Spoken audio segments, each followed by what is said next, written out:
Welcome. Please like this video and subscribe. Sarah quickly got ready to leave. Alan gave her a rare morning hug goodbye. As his hand moved down her back, he noticed something strange. She wasn't wearing any underwear. But this time, it didn't turn him on.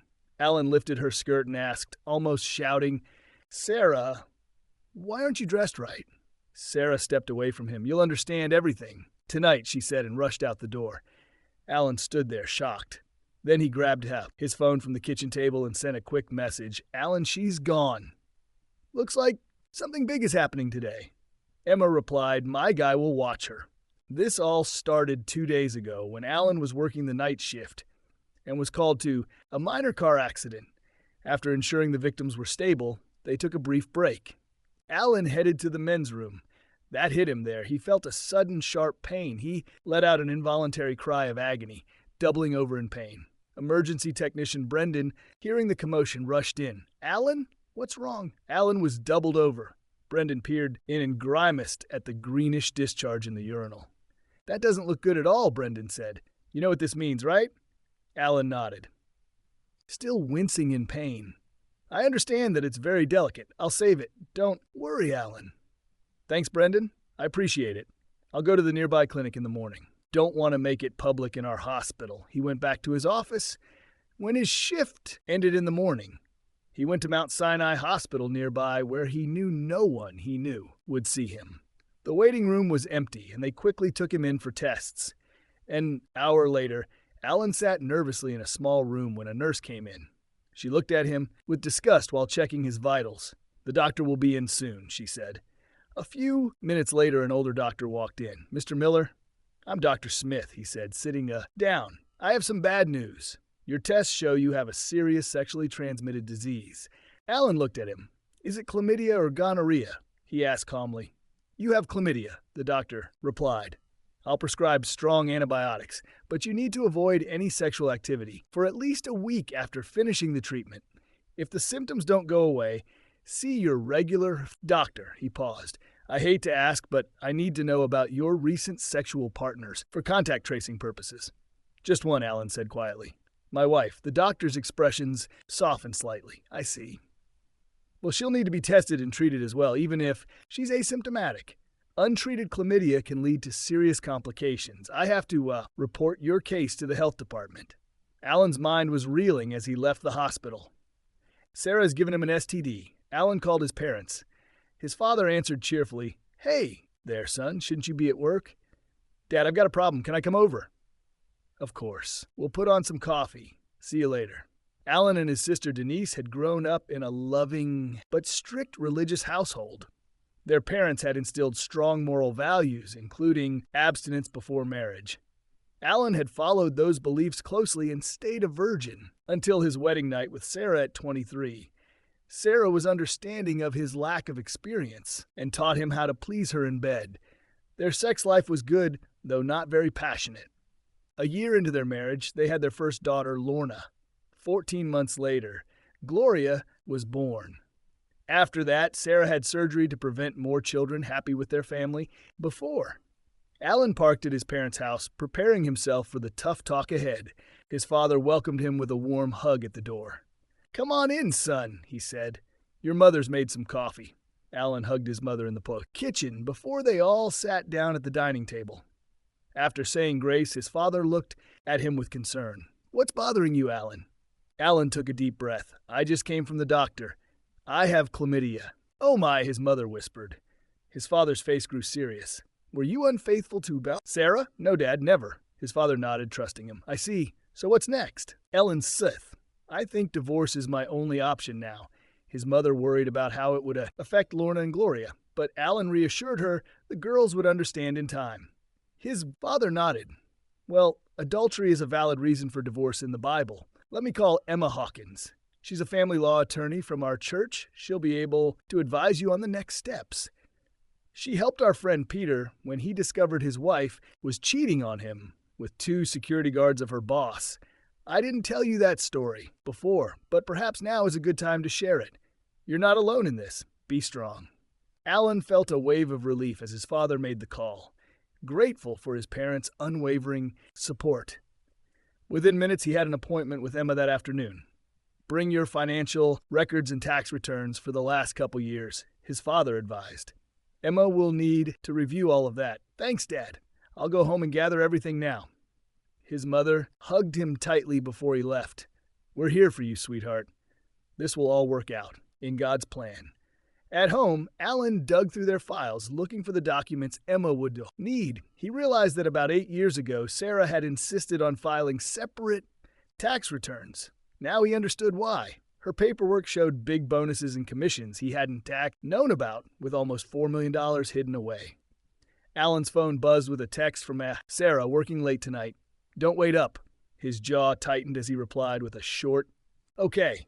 Sarah worked as a stockbroker on Wall Street, and late dinners with clients and attending company parties were normal for her job.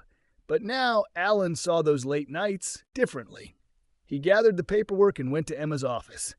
The receptionist, a beautiful blonde, greeted him with a warm smile.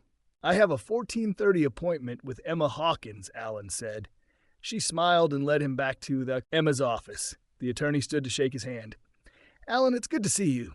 Can I get you some coffee? That would be great. Thanks. Emma turned to her receptionist. 2 coffees, please, Sarah, and some of those butter pecan creamers if we have any left. So, Alan, your father called to give me a heads up. What exactly is going on? Ellen. Say it. I found out this morning that my wife Sarah has been cheating on me. I'm so sorry. I always thought you two had such a solid marriage. So did I, Alan said. He recounted the events of the morning, ending with his discovery of Sarah's secret bank account. Emma listened intently, taking notes. When Alan finished, she leaned forward. All right, let me break down how divorce works in this state. It's not about justice. It's about money, how much you have and how much her lawyer can take from you. Even with clear adultery, you need rock-solid proof. What about the STD? Emma shook her head. Her lawyer could claim you contracted it elsewhere. It all comes down to what a judge believes. And the hidden money? She could claim it was meant to be a surprise retirement fund or something. It looks like she's planning to leave, but it would be hard to prove that's her intention. Alan slumped in his chair. So I'm stuck. Not at all, Emma said. I know a great private investigator who can start watching her today. If she's still cheating, we'll catch her in the act. It's not cheap, but the evidence can be used in court. Do you want to go ahead? Let's do it. Great. I'll need all of Sarah's vehicle information. Make, model, license plate. Any idea where she might be right now? Hold on, Alan said, pulling out his phone. I installed a tracker app when she lost her cell last year. Let me see if it's still active. He pulled up the app and started searching. Got her, he said after a moment. Looks like she's at a house up north. He showed Emma the address. Perfect, Emma said, jotting it down. She called her PI and emailed him the details while Alan waited anxiously. All set, Emma said, hanging up. We should know soon if anything's going on. Now let's talk logistics. You have 2 teenage daughters, correct? Yes. Lorna is 14 and Gloria is 13. Do you want to pursue custody? Absolutely. It won't be easy. Courts usually side with the mother. But we can try, Emma said. Who's been taking care of the kids most of the time? Me for sure, Alan replied. Sarah's hardly ever home in the evenings. That's a good start. Are you sure the girls are biologically yours? Alan felt a bit offended. Pretty sure. Does that really matter? I'm on their birth certificates. I've raised them their whole lives. I understand, Emma said gently, but knowing for certain can help our case. Here's a lab that does quick, discrete DNA testing if you want to be absolutely sure. She handed him a business card. What about your house? It's in a family trust. No mortgage. Excellent. That simplifies things. We'll still need to divide other assets 50-50. I'll give you a detailed checklist of everything we need to account for. Alan nodded, feeling overwhelmed. Is there anything else I should do right away? Not at the moment, Emma replied. We'll get the paperwork started, but let's wait and see what the PI finds first. Go ahead and start on that asset checklist, though. Should I confront Sarah about the STD? Not a bad idea, Emma mused. Tell her to get tested. It protects you legally if you inform her, Emma said, handing Alan a checklist and a lab card. That's all for now. Take care of these things, and we'll update you on what the private investigator finds. Her face softened.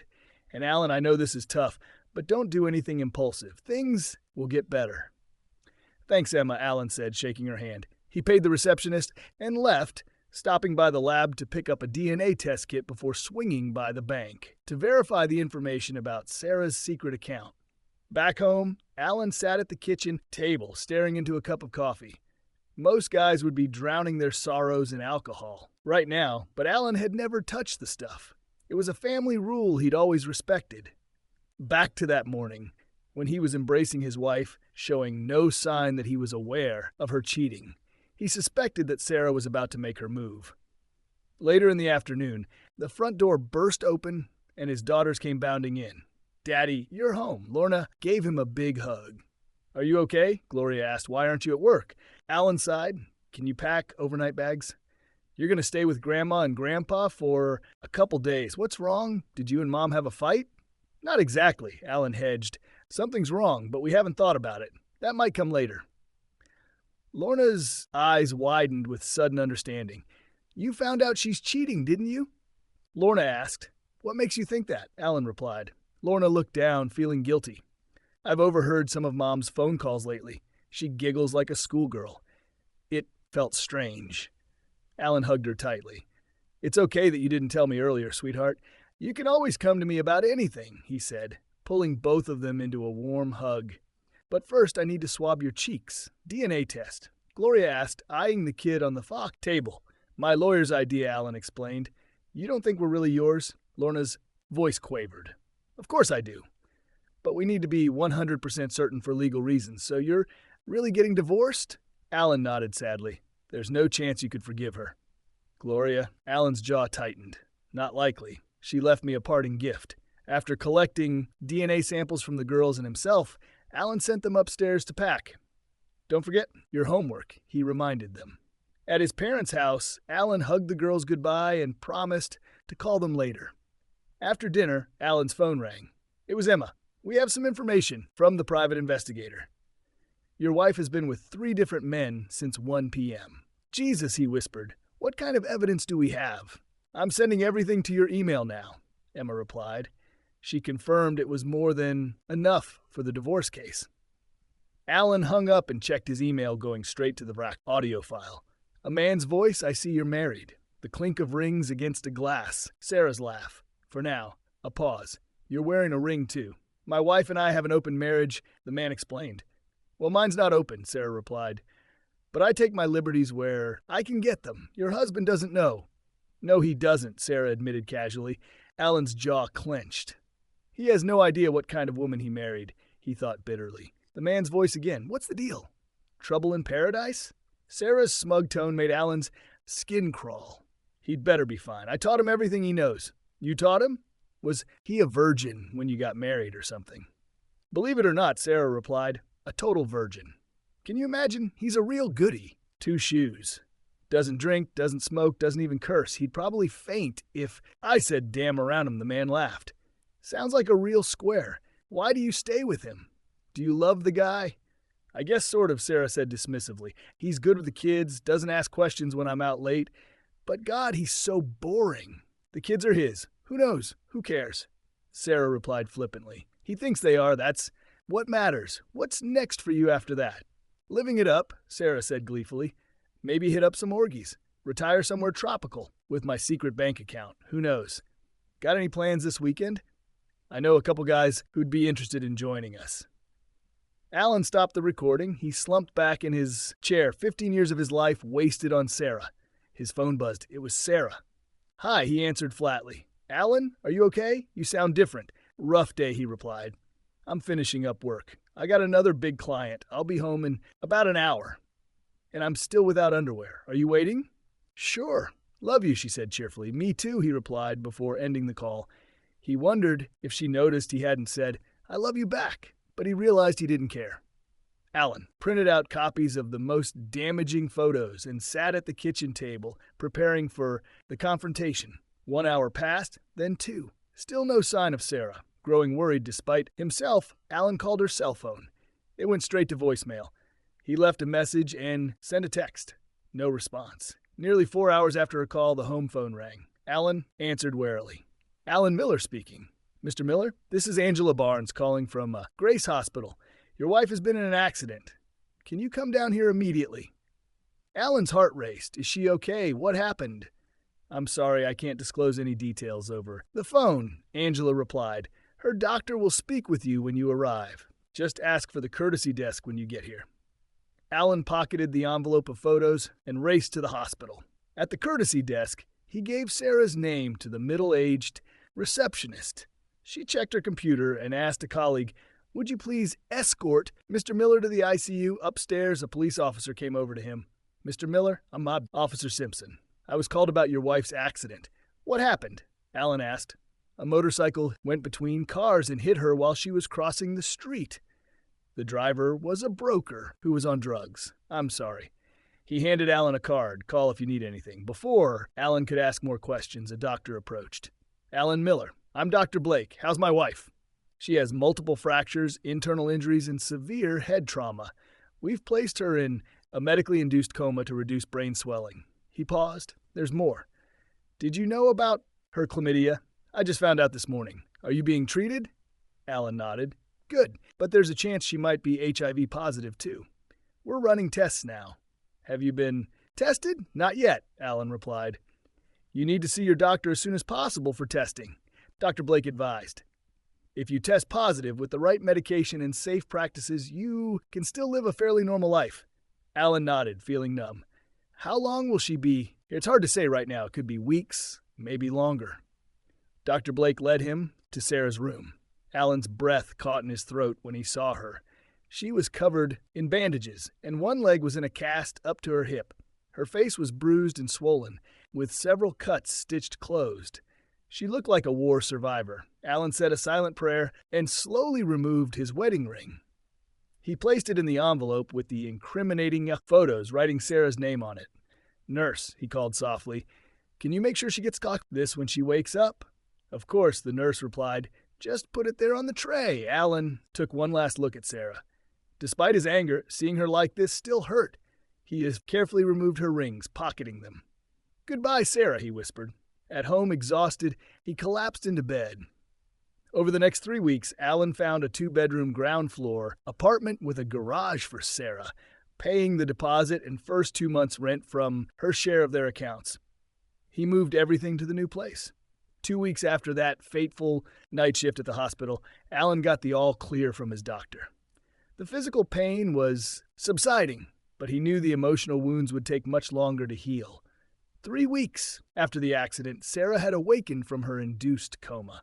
Alan dropped Lorna and Gloria at his parents' house, explaining where he was going. Then he took a deep breath and headed to the hospital. As he approached Sarah's room, he spotted the doctor near the nurse's station. A man in a brown jacket holding a manila envelope stood nearby, clearly the process server. "How is she?" "She's awake and her vital signs are stable," the doctor replied. "The antibiotics have cleared the infection. We're just keeping an eye on her now." Alan walked into the room with the process server following quietly behind. Sarah looked up and noticed the open envelope Alan had left on her bedside table. "Hi, Alan," she said. "Sarah," Alan responded coldly. "I guess you all found out," Sarah said, pointing to the envelope. "Yes," Alan confirmed. "How did you know? You passed your illness to me. And yes, I followed you after that. I have evidence, pictures, video, audio, more than enough to prove infidelity." Alan nodded to the bailiff, who stepped forward. "Are you Sarah Miller?" he asked formally. "Yes." He handed her the envelope, took a photo with his phone, and said, "You've been served before leaving the room." Sarah's face crumpled. "Couldn't even wait until I was out of the hospital." "No," Alan said firmly. "You wanted to run away. I just moved your schedule up a few years. Do the girls know?" "Yes, they're not your biggest fans right now. That's why they're not here. And don't worry about being saddled with them. I'm seeking full custody with some visitation if they want to see you. But right now they don't want anything to do with you." "I can't blame them at all. And I guess you hate me too," she said. "How long will I be in here?" "The doctor wants to keep you for at least another week," Alan replied. "Where will I go when I'm released?" "I rented an apartment for you.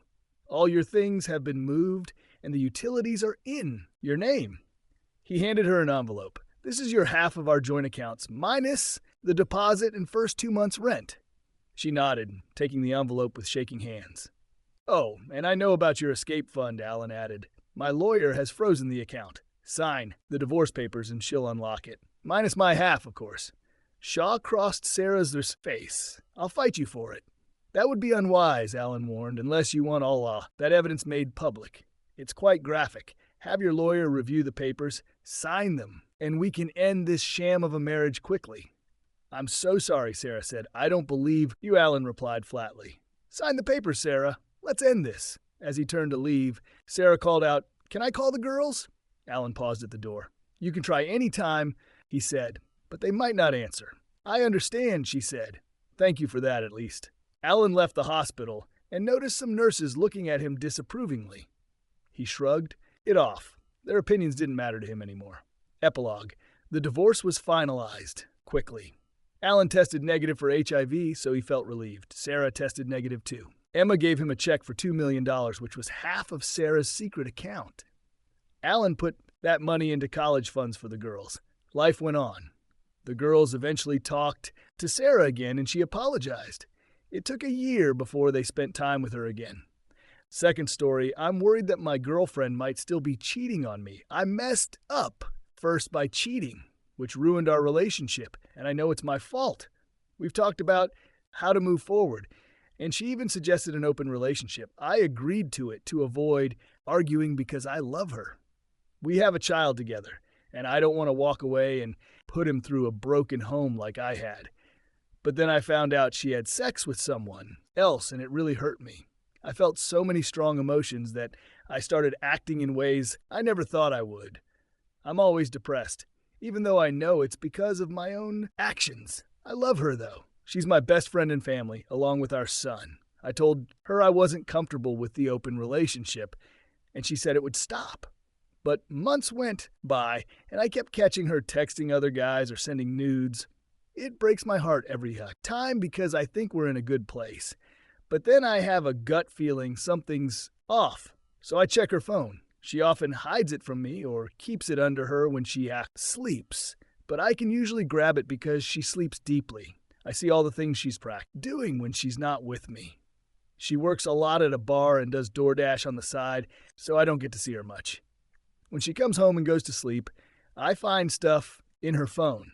Then she gets mad at me for invading her privacy, which I understand, but she ignores the fact that she's still cheating by entertaining other guys. It's heartbreaking because everything we talked about feels like lies. I caught her again, and now we're on a week-long break. She went to stay at a friend's house and promised me she wouldn't cheat.